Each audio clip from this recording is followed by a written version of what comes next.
Ndagushuje nanone wowe dukomeza kubana umunsi ku munsi, nkwifuriza amahoro n'imigisha myinshi cyane.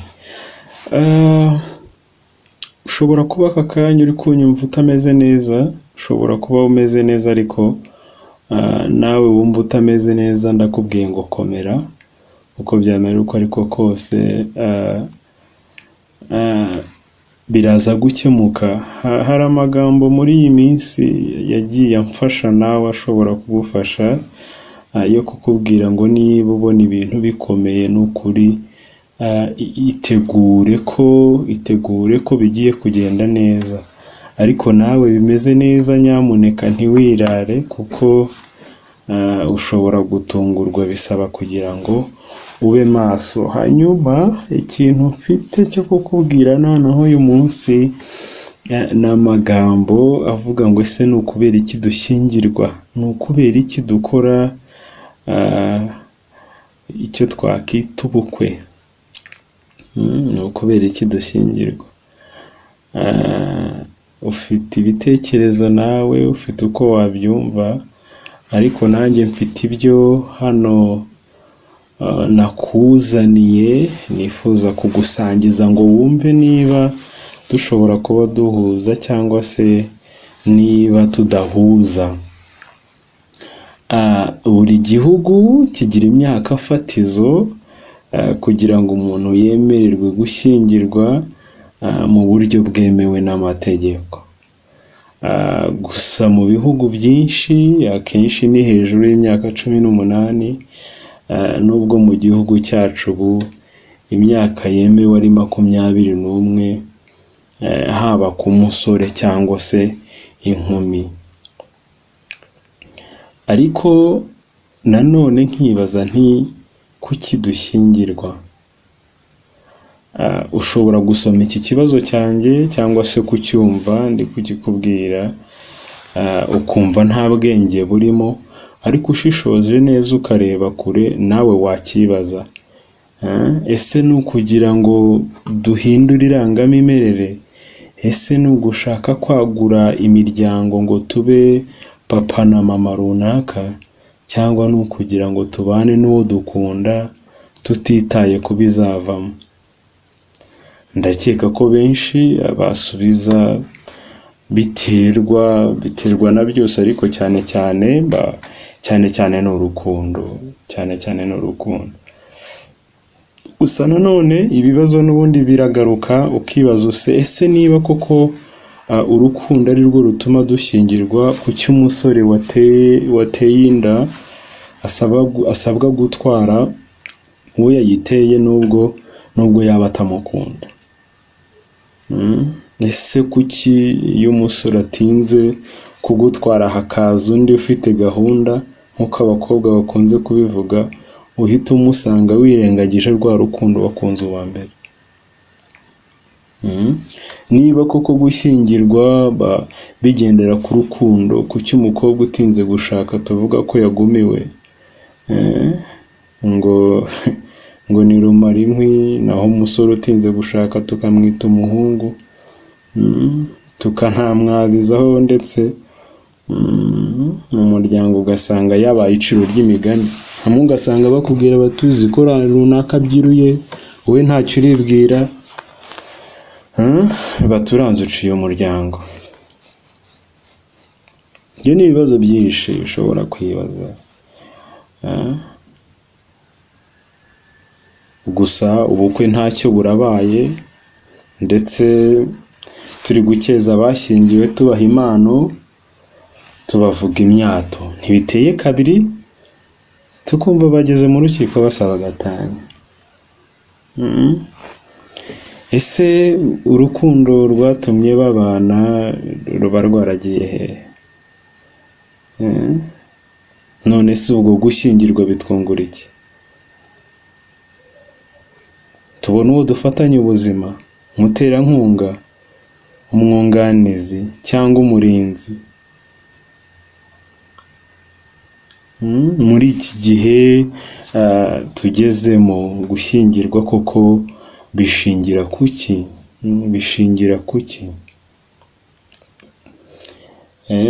ese umubyeyi mbere yo gushyingira umwana, wowe mubyeyi mbere yo gushyingira umwana wawe, uzi koko uwo bagiye kubana niba nta cyihishe inyuma y'uwo mubano? Umusore nawe nkumi, ese ko kujyanywe n'urukundo cyangwa hari ibindi ukurikiye? Benshi bapfiriye muri Nyagasani ngo niko zubakwa, abandi ngo ntibifuza agatanya kubera impamvu runaka. Ese ubwo koko urwo ni urukundo rwatumye babana? Niba ari rwo rwagiye hehe? Gushyingirwa byakabaye bishingiye ku kintu kimwe gusa, urukundo. Wabyumvishe neza, gushyingirwa byakabaye bishingiye ku kintu kimwe gusa, urukundo. Kuko urukundo rutuma utaba kure y'uwo ukunda. Urukundo ruzatuma umwakira uko ari n'iyo yahinduka ate. Urukundo ruzatuma mutabyara, ukabyakira kuko utajyanywe no gushaka abana, ahubwo wajyanywe no kubana n'uwo ukunda. Urukundo ruzatuma nimukena utamutererana kuko utakurikiye ibintu. Urukundo ruzatuma utita ku bibi bye, ahubwo wite ku byiza bye. Gusa nanone gushyingirwa kimwe n'indi myanzuro yose wafata bishobora kuguhira cyangwa bikaguhombera. Niba urugo ruguhiriye binezererwe, ariko se niba rukunaniye ugasanga uwo mubana uko yakweretse siko ari, uzabigenza ute? Hari kimwe rero ukwiye kwibuka no kuzirikana. Hari kimwe ukwiye kwibuka no kuzirikana. Gushyingirwa si ihame ntakuka mu buzima. Yego, wabyumvishe neza, gushyingirwa si ihame ntakuka mu buzima. Ushobora guhitamo kudashyingirwa, washaka ukabyara cyangwa ntubyare. Gusa reba niba koko amahitamo yawe uzayagumamo, kuko aho gushyingirwa inshuro nyinshi kubera guhora muri gatanya, wakiberaho ntawe mubana. Ariko nanone ntuzibagirwa amahame y'umuryango. Byose uzahitemo igikwiye kandi wabyitondeye. Ariko nanone uzahitemo igikwiye kandi wabyitondeye. Gusa nanone mbere yo gushyingirwa ujye wibaza uti, ese nkora iki? Igisubizo umutimanama wawe uzaguha aricyo uzagenderaho. Naho kugendera ku bandi ntabwo ari byo bizakubakira urugo. Jya wibaza ute, ese nkora iki? Hanyuma noneho igisubizo umutimanama wawe uzaguha aricyo uzagenderaho, ariko wirinde kugendera ku bandi kuko bitazigera bikubakira urugo. Uko byamera uko ariko kose, twese abantu benshi, bamwe ndetse ahubwo tubikora kubera yuko abantu batuzengereje nk'uko byavuzwe ruguru, batumereye nabi, twakoze, twagize dute, ugasanga turenze ku cyo dukwiye kuba dushaka nyirizina mu mubano. Bityo ugasanga ingaruka ni twebwe zigeraho twenyine, kandi abadushyiragaho pressure bigaramiye. Ntabwo uko byamera kose turi mu bihe nk'uko twabivuze, bamwe baba bavuga bati bamwe baragumiwe, abandi baratinda, bamwe ntibashaka gukora ubukwe, ntibagira gute. Ariko ibyo byose ntacyo bifite gisobanuye kuri wowe cyangwa njyewe. Igifite icyo gisobanuye ni iki kuriho, ni impamvu yawe, impamvu yo gukora ikintu. Imvugo nka nta gikwe, nta bukwe nteze gukora, izo ngizo zirahari around, usibye ko ni n'imvugo ziba ziri aho, zibaho zigashira.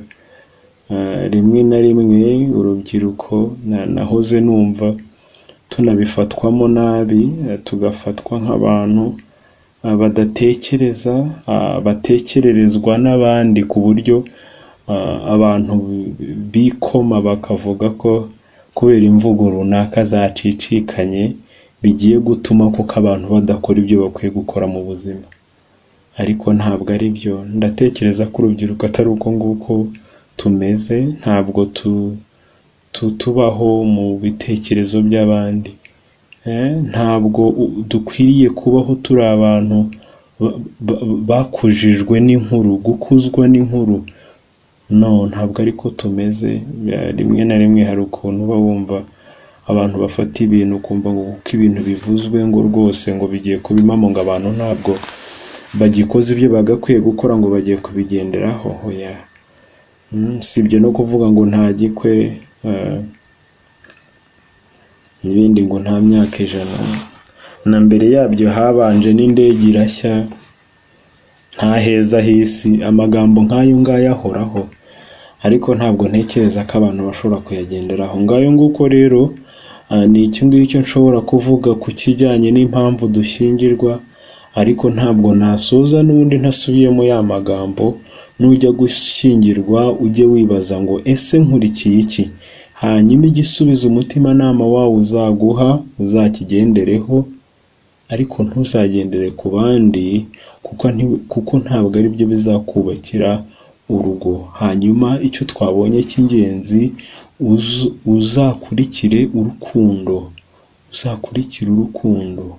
Ntabwo gukunda bifitiye umumaro ukunda gusa, ahubwo bifitiye nawe, bifitiye umumaro nawe ubwawe wowe, kuko akenshi ibyo utanga n'ibyo uhabwa. Investment ukoze muri business niyo nyungu ubona, niyo nyungu ubona. Icyo washoye nicyo gitanga icyo wunguka. Niba nawe ushoye urukundo, nukuri uzunguka cyangwa uzasarura imbuto zarwo. Ariko niba hari ibindi ushoye, ubwo nyine no guhagarara hamwe ukakira izo mbuto. Murakoze cyane rero, nako ngako kari kanyuzemo nako gatoya kugira ngo tube twakavugaho, hanyuma nakagaruka. Ndabashimiye mwese aho muherereye. Imana ikomeze ibarinde, mukomeze kuba amahoro, mukomeze mukore share, like and comment. Mutubwire uko bimeze. Don't even forget to do subscribe. We thank you so much.